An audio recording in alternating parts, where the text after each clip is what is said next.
Hoy vamos a hablar específicamente de lo que es la cacherización de utensilios. Estaba, mientras aquí carga el archivo, les voy a contar un maice, como decimos en Hasidut, maice, una historia, un cuento hasídico, que algo que he aprendido en el cole, Baruch Hashem, con mis rabinos, es que tienen un maice para todo. Van a enseñar algo de Kashrut y tienen una historia de los Rebbeim o historias de Baal Shem Tov interesante.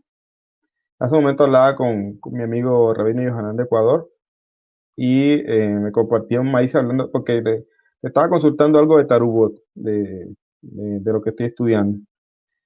Y cae precisamente en lo que vamos a ver hoy, que es, me dicen si ya lo están viendo en pantalla, ¿no? Una diapositiva. Sí, ok. Entonces vamos a hablar precisamente de utensilios kasher, eh, que no son kasher, pero transformarlos en kasher. Y esto es todo lo que gira en torno a lo que es el Isur Beheter, prohibido y permitido. Y ahí está la ley de Kashrut principalmente, todo lo que es alimentación, mezclas, Perú específicamente se dedica a todas estas mezclas, de pronto cuando cae una prohibición y todo esto. Y Basar Bejalá, pues también tiene que ver con cosas prohibidas en el momento que ellos se mezclan. Y bueno, entonces el maíz es que en estas leyes había una vez una mujer que fue donde el Rebe, uno de los Rebeim de Jabat, no recuerdo ahorita cuál de los Rebeim, y tenía un pollo que no estaba segura si era kasher, y como en esos tiempos se acostumbraba mucho que se hacía la shejitá muy casera, digamos, casera me refiero no es que haya cambiado la técnica, Excelente, sino que excelente era algo historia. común que se hacía en las casas. Sí, y, y entonces resulta que va donde el Rebe y le pide que le diga si ese pollo está kasher o no, y el Rebe toma el pollo, lo mira, y y lo examina por dentro, por afuera, y empieza a buscar libros, lee en el libro y regresa a ver el pollo, luego sube a la escalera a la biblioteca que estaba arriba y empezó a buscar otros libros, y así subía y bajaba hasta que a la señora le dio pena haber incomodado al Rebe, y él corriendo por aquí y por allá, buscando y revisando el pollo cada vez, y revisando y revisando. Y ella le dice, Rebe, está bien, qué pena incomodarlo, dejémoslo así, botemos ese pollo a la basura y consigamos otro pollo. Yo puedo conseguir otro pollo. Y el rey miró a la mujer y le dice, si tú supieras o si tú escucharas las almas que están en este pollo, cómo gritan por ser rectificadas, no te tomarías esto tan a la ligera, en andar prohibiendo algo así. Entonces, el tema del Isur Éter es precisamente buscar permitir algo, no prohibirlo. Es decir, si está prohibido, no podemos hacer nada. Pero el tema de Subéter es buscar permitir algo dentro de los lineamientos de la ley judía. No, no es permitir por permitir, por volvernos la vida fácil, Harbe Shalom, sino que buscamos precisamente en todos los recovecos halágicos que hay, todas las discusiones, y el rabino le dice a la persona está permitido. O sea, busca permitir dentro de las cosas que suceden post facto, ¿no? Ante facto, o como decimos, lejatjila, procuramos siempre hacer las cosas en principio bien, pero si en caso de que pasó algo ya y tenemos una duda, siempre los libros dicen consulta un rabino, y el rabino debe tener esta capacidad de a veces permitir dentro de los lineamientos judíos. Entonces, el tema del kashrut es precisamente apto, significa apto, algo que es apto para que lo consuma el judío, y en el momento que el judío lo consume, estas chispas o estas digamos, chispas divinas que están ahí, para no llamarlas almas, pero necesitan y solamente pueden refinarse o volver a su fuente de vida, que es Hashem, a través del judío. No lo pueden hacer a través del Goy. Y entonces, todo el tema de Isur Béter es algo que no podemos tomar a la ligera, y mucho más para un rabino tener la delicadeza, o más bien la, digamos, la seriedad de saber lo que esto implica. No es simplemente una profesión, o prohibir o hacer shejitá porque es una profesión. No, está bien, es una profesión también, pero tras de eso debe haber mucho ir al Shammai, mucho temor al cielo y la seriedad más allá de lo que podemos ver. Entonces, bueno, hoy vamos a ver el tema de los utensilios, como dije. Y me quiero enfocar aquí en empezando, digamos, en tres factores importantes. La clase pasada, como dije, hablamos de alimentos prohibidos permitidos, hablamos de cuáles animales no son kosher, cómo se prohíbe un alimento. Hoy nos vamos a enfocar en no solamente los alimentos, sino en los recipientes. Y hay tres factores muy importantes en el tema de kashrut y en el tema de la cocina judía, que son estos tres: temperatura, sabor y tiempo. Son tres. De hecho, se resalta esas letras que están más grandes para hacerlo de una manera más fácil de aprender. Es como si colocáramos la palabra test, como si fuera en inglés examen o prueba, test. Entonces, temperatura, sabor y tiempo son tres factores muy importantes en el momento de manipular alimentos. No solamente en la casa, sino a nivel industrial. Las empresas que procesan todos estos alimentos kasher, todas estas cosas. Y bueno, algunos conceptos que ya mencionamos sobre el DAM, esto ya lo mencionamos, pero me quiero enfocar aquí en estos tres factores: temperatura, sabor y tiempo, porque dependiendo de cada uno de ellos se va a hablar de que se prohíben o se permiten los utensilios o los alimentos. No sé, búscala ahí. En el caso de temperatura, tomo aquí algunos apartes del libro de Rabino Cohen, La cocina kasher, que con el favor de Hashem la vamos a enviar para Colombia también pronto. Varios libros. Y este libro nos trae un concepto bastante simple o sencillo, digamos, de lo que es Yad Soledet Bo, que tiene que ver con la temperatura.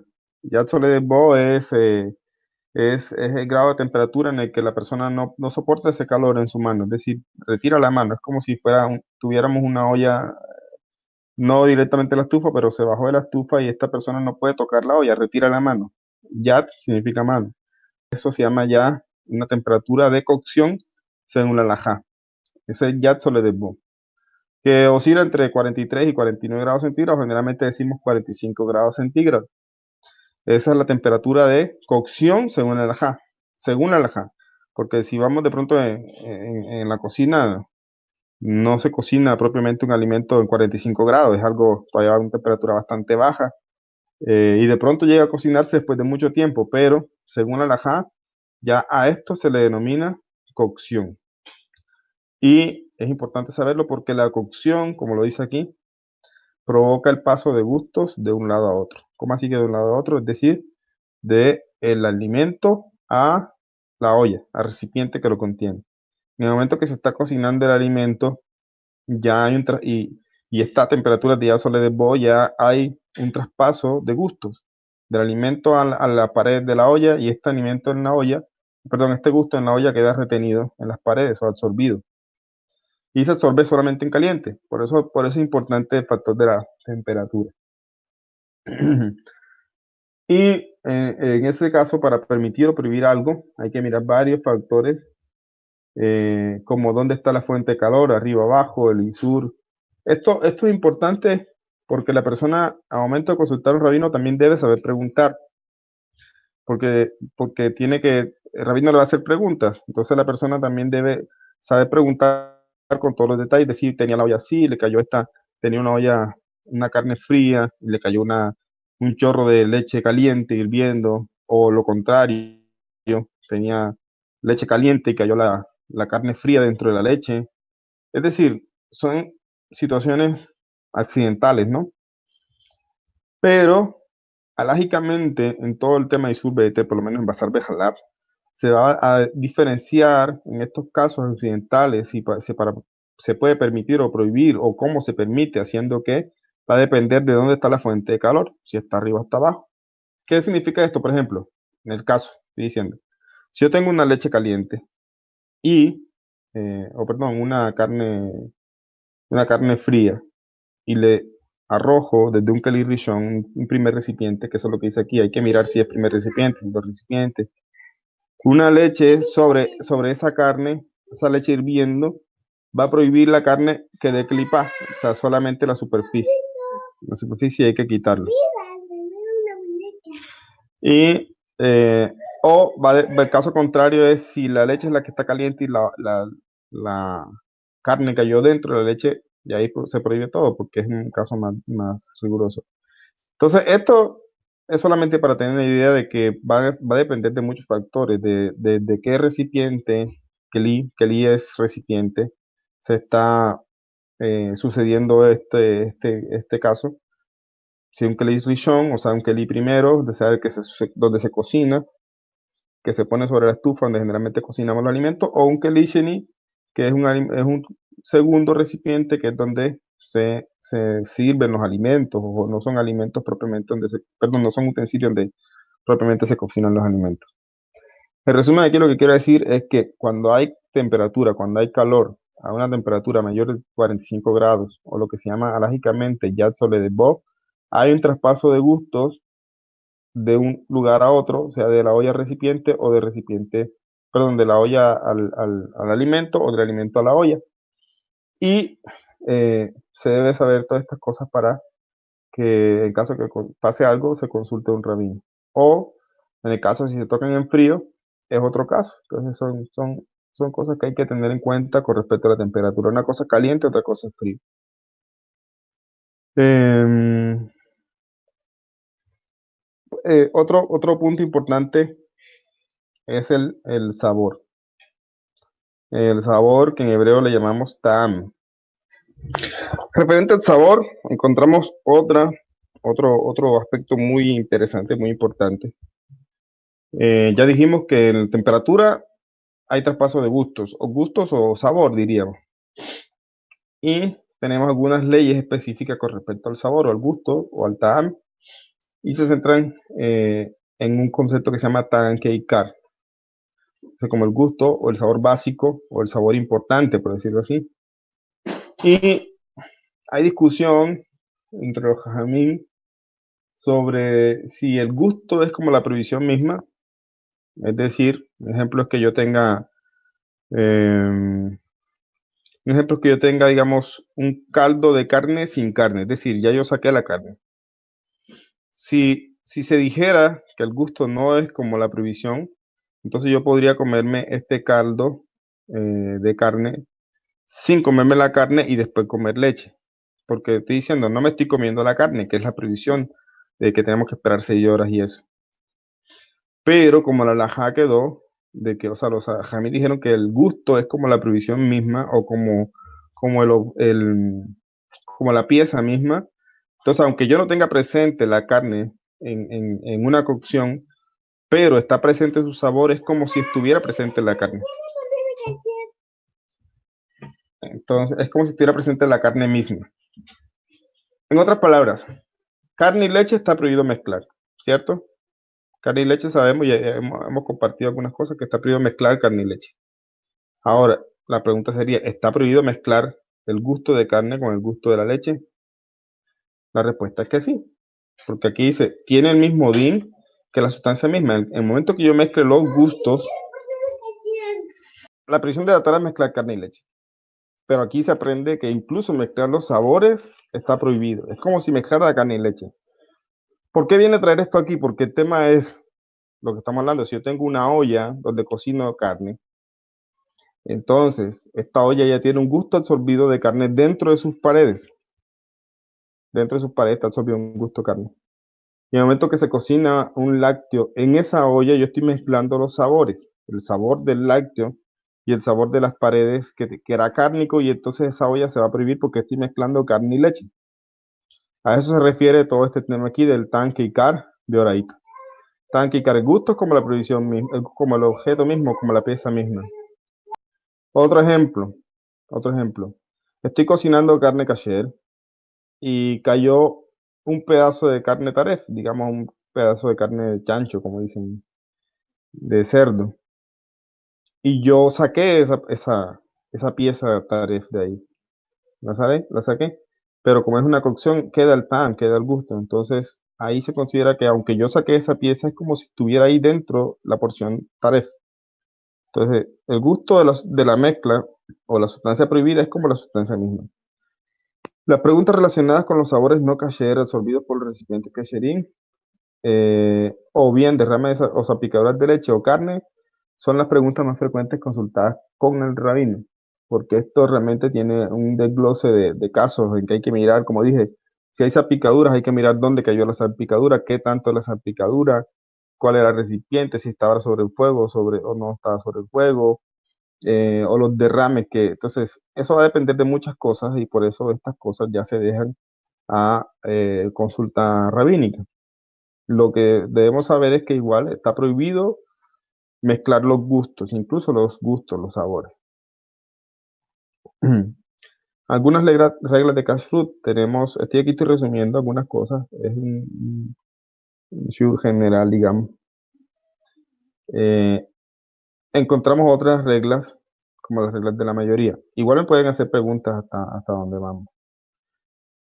Las reglas de la mayoría. Bueno, ahora la pregunta es, ¿qué pasa si sucedió esto? Sucedió que yo tenía una cocción y eh, cayó un isur. ¿Qué pasa? ¿Ya voto todo esto? No, hay una opción y una opción es anular, es la opción más general. Pero como dijimos acá, lo que se refiere a derrames o salpicaduras de leche ya hay que mirar bien y consultar. Sin embargo, el libro de Rabino Cohen nos trae algunos ejemplos sencillos. Voy a ver si tengo por aquí la, la imagen que la vamos a mirar ahora.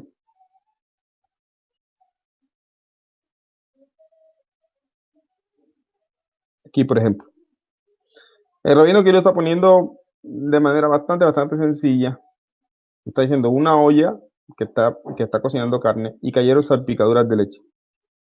Él lo coloca aquí, lugar prohibido, porque por encima de la, de la cocción, aquí hay unos gustos y esto va a prohibir o va a generar una mezcla de carne y leche.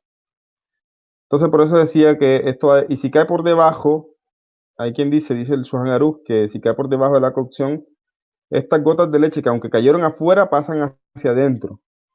O sea, el gusto se pasa a través de las paredes de la olla. Entonces, por eso decía que salpicadura y estas cosas van a depender de muchos factores que se consultan con el rabino. Pero hay una regla que es más fácil de aplicar, más sencilla, que es la regla de Shishin y la regla de Batel Berrob. Batel Berrob que tenemos aquí, o Bitul Berrob, y Bitul Beshishin. Batel Berrob es mayoría. Rob es mayoría. De hecho, ahí viene la palabra rab también. eh, mayoría. Y Shishin es 60 en hebreo. Entonces vamos a encontrar casos en los que se pueden aplicar estas dos reglas. Son reglas de supresión de gustos. Son reglas que van aplicadas precisamente a los gustos prohibidos. Siempre que el gusto del alimento prohibido se haya mezclado con el alimento permitido, kasher, hay dos caminos posibles para invalidarlo o suprimirlo. Batel berrob, batel beshishin. Ejemplos. Leche que cae en carne, como el ejemplo de la imagen que tenemos aquí. Están haciendo una cocción de carne y cayeron unas gotas de leche del tetero del bebé. En este caso, sí, lo que hay frente, digamos, en la cocción es 60 veces mayor que las gotas de leche que cayeron aquí, se permite todo. Es decir, aquí cayeron gotas de leche en carne, se mezcló carne con leche, pero shishin significa que debe haber 60 partes más de lo permitido frente a lo prohibido que cayó dentro de ella. La leche en sí misma no está prohibida, pero en el momento que se mezcló con la leche, con la carne, ya está, se prohíbe la mezcla. Entonces, esta es una mezcla en que se puede hacer batel beshishin. Y otro ejemplo es pescado que cae en carne, para que también sepan que está prohibido comer pescado y carne juntos. Está prohibido, es una prohibición que Jajamín explica en el Shulchan Aruch que por temas de sacaná, o sea, de peligro. Según explican Jajamín, es que en la época del Shulchan Aruch y esto provocaba una especie de lepra. Solamente que no se pueden mezclar. Y si caen en una olla, estoy cocinando carne y cae un pedazo, un trozo de pescado, entonces también tengo que aplicar la regla de Shishim. A veces se puede aplicar Rob, pero eso lo miraremos bien. Carne taref, por lo menos, ¿qué es ROB? ROB, para decirlo así de manera sencilla, ROB, el Batelber ROB es mayoría. ¿Qué significa mayoría? Significa que debe haber por lo menos el doble del ISUR. El doble del ISUR. Es decir, a veces es más fácil verlo en mezclas, ya ves, o sea, en mezclas sólidos. Es decir, que yo tengo unos trozos de pollo, digamos, y que me cayó un trozo de, no hablemos de carne, tengo unos trozos kasher, dos trozos de carne kasher, y me cayó un trozo de carne taref, y yo no lo distingo. Es decir, no sé cuál es el trozo de carne taref. Si lo distingo, lo saco. Pero si no lo distingo, ¿qué pasaría entonces con esta olla donde yo tenía, no estoy hablando de cocción, con esta olla donde yo tenía los trozos, que de pronto era una melija, digamos? Entonces, aquí se aplica lo que es la regla de Robb. Como hay dos trozos prohibidos frente a un trozo, perdón, dos trozos permitidos frente a un trozo prohibido, entonces podemos decir que todo está permitido. Entonces, eso es Batelber Robb. Batelber Robb es que haya por lo menos dos partes frente al ISUR, por lo menos. Y Bitum ya dijimos que es 60 veces más.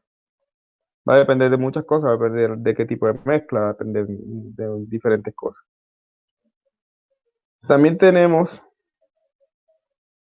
mezclas, dos tipos de mezclas. Mezclas Minbe-Minot, Minbe-Shenomino. Esto antes de entrar, porque vamos a entrar a lo que es la cacherización. Hasta ahorita estamos hablando, complementando un poco lo que son cosas prohibidas dentro de lo que ya mencionamos como prohibido dentro de los alimentos que ya hablamos en las clases pasadas. Estamos hablando de cosas prohibidas, ya habíamos hablado de carne con leche. Y también habíamos hablado de carne taref con carne caché.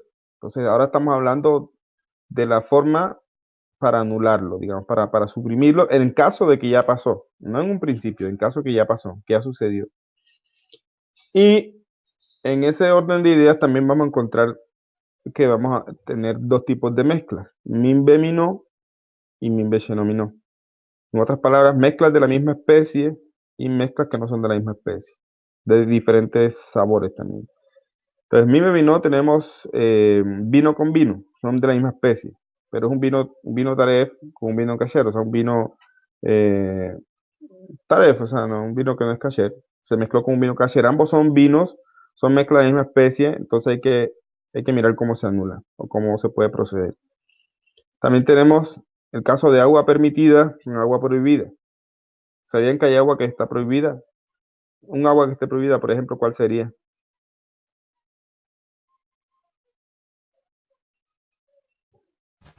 Imagino que aguas no purificadas, aguas no tratadas. Ujú. ¿Qué dicen los demás? ¿Qué dice Morelia?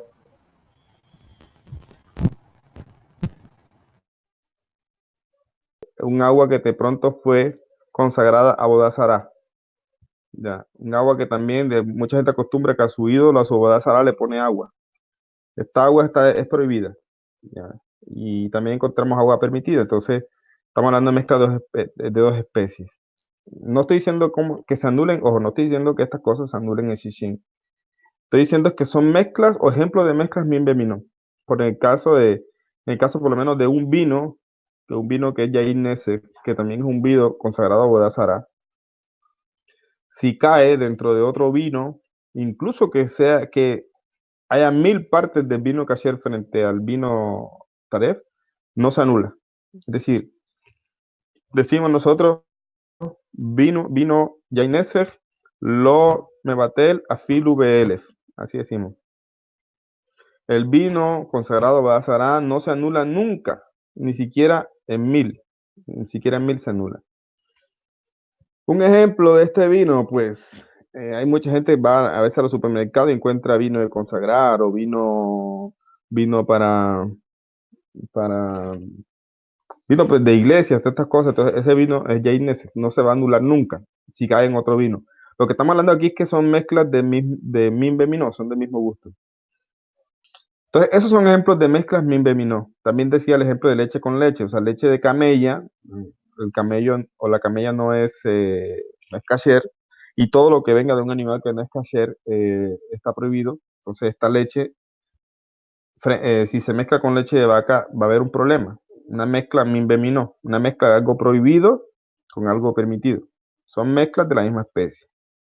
Pero también encontramos mezclas min be no mi no, no es bimo, es mi no. Mezcla min be no mi no. Tenemos entonces, ejemplo, leche con carne. Carne y leche son gustos diferentes. Entonces, y son especies diferentes. En el momento que se mezclan, ya tenemos una mezcla min be no mi no. Y en estas mezclas se tiene en cuenta si se da gusto o no de la prohibición en el éter. Y por eso se hace shishin. A veces se puede bater berrob según el mejaber. Según el mejaber, incluso que haya menos de shishin, pero un goy prueba, entonces se permite. Eso es según mejaber. Hay que mirar a las alemacé. A las alemacé es que no le damos de probar a un goy y siempre hacemos shishin. Eso es lo que dice el Ramá. Entonces nosotros, en este caso, de leche y carne, si se llega a mezclar, lo que nos interesa es que no haya gusto de uno en el otro. Y el shishin es una medida, ¿pueden cerrar el micrófono? Aquí tiene el micrófono abierto. El shishin es una medida que los jajamí establecieron que anula los gustos, anula el gusto, digamos, estoy cocinando leche y cayó un pedazo de carne, entonces va a anular el gusto de la carne que quedó en la leche, si hay 60 veces más de la leche frente a la carne. Y como dice aquí, el sabor indeseado se diluirá y suprimirá. Otra mezcla min be no mi no, o sea, de diferentes especies, es la que trae el Shulchan Aruch en Simán Saihet, o sea, Simán 98, que es donde empieza el Tarubot, y el Mejaber trae el ejemplo de Heleb, Babasar, cebo con leche, cebo con carne, perdón, cebo con carne. El cebo es una grasa y la carne es otra cosa, esos son especies diferentes, gustos diferentes. Entonces, este es otro ejemplo de mezclas min be no mi no. Bueno, todo esto como manera introductoria de las mezclas que pueden prohibir y del gusto que pueden traspasar a un clip. En el caso aquí del ejemplo que veíamos la imagen, en el caso que esta leche no se anule en shishin, ya hablamos de que las paredes de la olla se prohíben porque ya tiene algo que se llama, es como si fuera un isur balúa, un isur absorbido. ¿Cuál es el isur? El gusto de carne y leche, lo cual está prohibido. El gusto de carne y leche quedó en las paredes del recipiente. ¿Cómo se cacheriza esto? Vamos a ver la regla que se llama que voló kaj polto. Esa es una regla general, una regla básica en la halajá también. Que voló kaj polto. Voló viene también de balúa, de absorbido. Entonces, de la forma en que absorbió kaj, así polto, así expulsa. ¿Ya? Así se llama esa regla, que voló kaj polto. La forma en que absorbió el isur, el recipiente, de esa misma forma se va a expulsar. Por ejemplo, vamos a ver dónde está basado todo este tema de la cacherización. Lo encontramos en el libro de Bamidbar, perdón. Tenemos un pasuk aquí, en 31, capítulo 31, 21, 23, tenemos un pasuk que dice, un pasuk no, un fragmento, que dice, y dijo Rab Eleazar a Cohen, a los hombres de la legión que van a la guerra. Este es el decreto de la Torá que Hashem ordenó a Moshe. O sea, estamos hablando de un decreto que viene digamos, de mi Sinai. No es un decreto de los Jamín hacer este tema de Agalá y que vamos a cacherizar. No, esto es un decreto de Torah mi Sinai. Entonces dice, solo el oro y la plata, el cobre, el hierro, el estaño, el plomo, todo lo que resiste el fuego, por el fuego lo pasaréis y se purificará. Taer.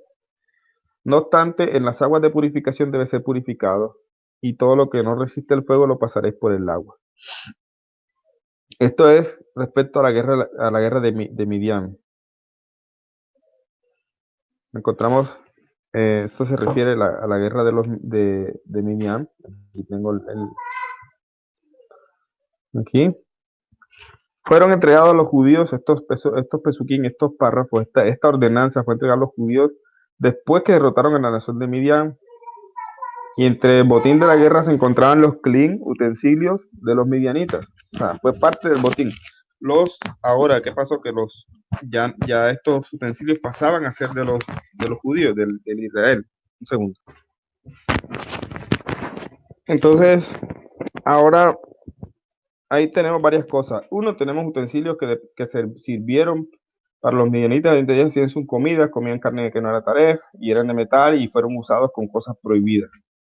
Tenemos otro caso en el que hay utensilios que de pronto no tienen este problema de que tengan un isur absorbido, una prohibición absorbida, sino que Pashut simplemente pertenecen al Goy.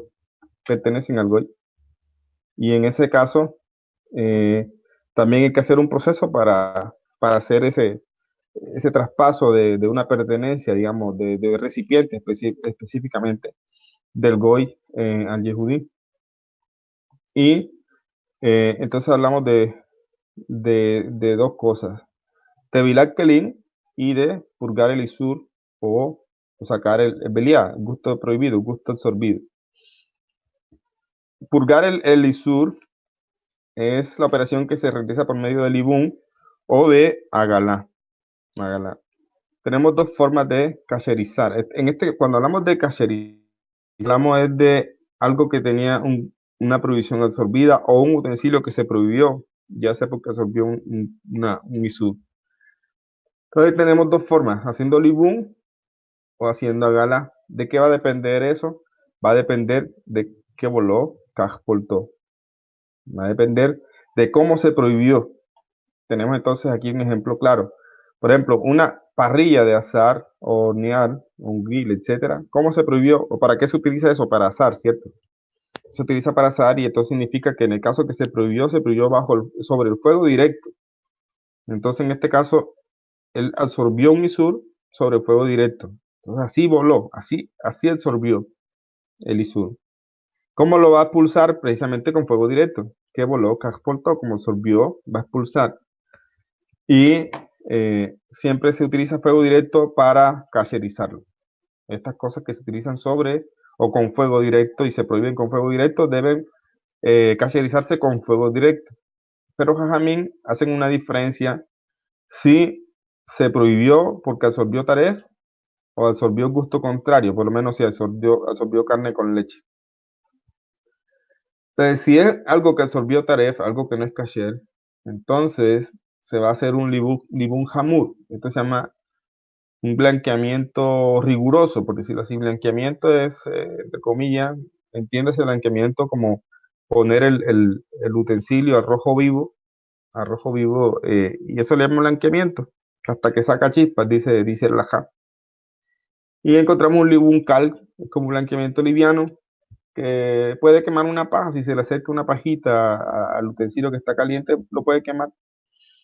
Entonces, esto se refiere a las cosas que fueron prohibidas por fuego directo. Esto es que voló Cajpoltó.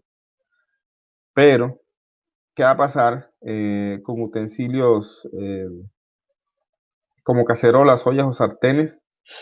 Estos fueron usados en cocción. Las ollas y todo esto se utiliza para cocinar. Entonces tenemos un recipiente que absorbió el isur en cocción. Entonces, ¿cómo va a expulsarlo? Precisamente a través de, no como si fuera cocción, pero con agua caliente. Se mete, tenemos agua hirviendo y se mete el utensilio, se sumerge en agua hirviendo. Esto es la manera de cacherizarlo.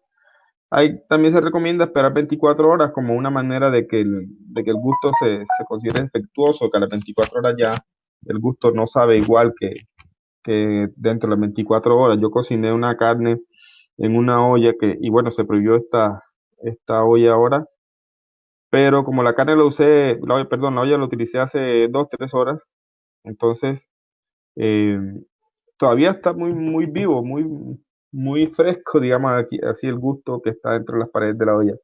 Pero en el momento que se pasan 24 horas, Jazmín dicen que ya el gusto es pagún, un gusto defectuoso, un gusto que ya no es igual, que se considera como nada, como que ya no es gusto. Sin embargo, después de eso se hace una agalá. Agalá es el proceso de sumergir en agua caliente, agua hirviendo.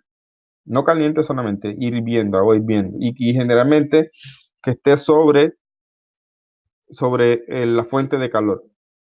También tenemos algo que se puede considerar cocción, según Jajamín, como es lo que es escabeche, o sea, lo que son salmueras. Jajamín lo consideran kebushal, como si fuera una cocción. Ejemplo, yo tengo lo que hablamos de algo que se dura sumergido en un recipiente por más de 24 horas. Está en frío, no tiene calor. No se utilizó calor, pero está sumergido más de 24 horas dentro de eso. A mí dicen que como se puede ablandar o como ablanda después de 24 horas algo sumergido en agua o algún líquido, se ablanda es como si fuera una cocción. Además de eso, también muchas veces hay traspaso de gusto a las paredes. Por ejemplo, tenemos a veces las conservas que compramos en el supermercado, uno a veces desocupa el vaso de conserva, pero queda el olor, ¿cierto? En el vaso de conserva, porque es algo que está impregnado. Aunque esa muchas veces sí se utiliza calor para lo que es la esterilización. Entonces, esto también se considera cocción según Jajamín y se hace a galá. En el caso de que son contenedores que mantuvieron algo sumergido en un líquido más de 24 horas. Y este punto intermedio que lo miraremos en una próxima clase, en el caso de lo que se llama tevilada kelin, o utensilios que son nuevos o que fueron usados, pero con comida fría. Ya, aquí el punto, la interesante. Estamos hablando de que la temperatura es un factor importantísimo en el tema de kashrut y en el tema de los recipientes. Si hablamos de algo que es frío, entonces no hay transmisión de gustos. No pasó gustos del alimento al utensilio. No hay traspaso de gustos porque es frío. Pero aún así, Jajamín dicen, debe hacer entonces Tevilat Kelim. Debe entonces pasar este recipiente por una mikve que también es apta para que la mujer se sumerja después de su periodo de impureza. Y hay unas recomendaciones, va a depender de cómo son los utensilios. eh, ya hay varios detallitos que lo podemos mirar en una próxima clase. Pero esto se refiere a los utensilios que son usados en frío o son nuevos. Y esto lo hacemos generalmente cuando adquirimos utensilios y más fuera de Israel, por ejemplo, que la gente que vende son goín. Es muy difícil encontrar un judío que venda recipientes así. Y cuando uno le compra el goy, entonces el sentido de hacer esto es para purificar el utensilio, para pasarle un estatus de kedushá. Ahora no le pertenece al goy, ahora no está impuro por la impureza del goy y ahora pasa al estatus kasher, al estatus de kedushá del judío. A esto se refiere el pasú que estamos hablando aquí. Recipiente usado con el fuego, ya dijimos cómo, si fue fuego directo o si fue fuego con cocción. Ahora, recipientes que no se usan con el fuego deberán pasar por el agua. Y si aquel que no pasó por el fuego, como por ejemplo la vajilla usada para la comida fría, requiere ser pasada por el agua. Es decir, inmersión en una mikve o pileta ritual. Esto se refiere expresamente a utensilios adquiridos de no judíos, cuando se compran a no judíos. O incluso aquí en Israel, cuando le compramos a judíos, a veces uno pregunta si tienen Tevilat Kelim, si ya fue hecha la Tevilat Kelim. A veces el dueño de la tienda, el dueño del negocio, ya ha hecho Tevilat Kelim y muchas veces se lo dice al comprador para que ya él no lo haga. Y aquí dice, ya que esta vajilla no tiene que pasar sobre el fuego, no absorbe por lo tanto ningún sabor prohibido y requiere la inmersión mencionada como una forma de conversión. Una forma de conversión, entre comillas, que la eleva al nivel de estar bajo la propiedad de un judío. Eh, Aquí tenemos algunos ejemplos que trae el libro de Rabino Cohen, lo trae con dibujitos y todo. Estamos hablando de una parrilla que se usa para asar. Se prohibió porque aquí tenemos un pedazo de queso y un pedazo de carne. Entonces, como se prohibió, ya absorbió el gusto del isur de la carne y la leche, entonces ¿cómo lo va a purificar? ¿Cómo lo va a cacherizar, perdón? Va sobre el fuego directo, así tal cual como está ahí. El fuego directo que lo ponga al rojo vivo. Acá decía el caso del utensilio, que se prohibió, este utensilio que se prohibió, porque le cayeron esas picaduras de leche. ¿Por qué se prohíbe en este lugar, digamos? Porque incluso que la olla no esté completamente llena, ella tiene un gusto absorbido en las paredes. Y este gusto es de carne. En el momento que se absorbe el otro gusto, entonces ya hay un isur absorbido, un gusto prohibido absorbido que es el gusto de la carne y la leche. Ahora, que dice Rabino aquí, lugar prohibido, es porque esta leche, lo que se prohibió es la olla, pero la carne no está prohibida porque no le cayó propiamente a ella la leche. Entonces se puede sacar, se puede vertir esta carne que está aquí, esta cocción con carne. pero por el otro lado, no por este lado, porque este lado ya está prohibido.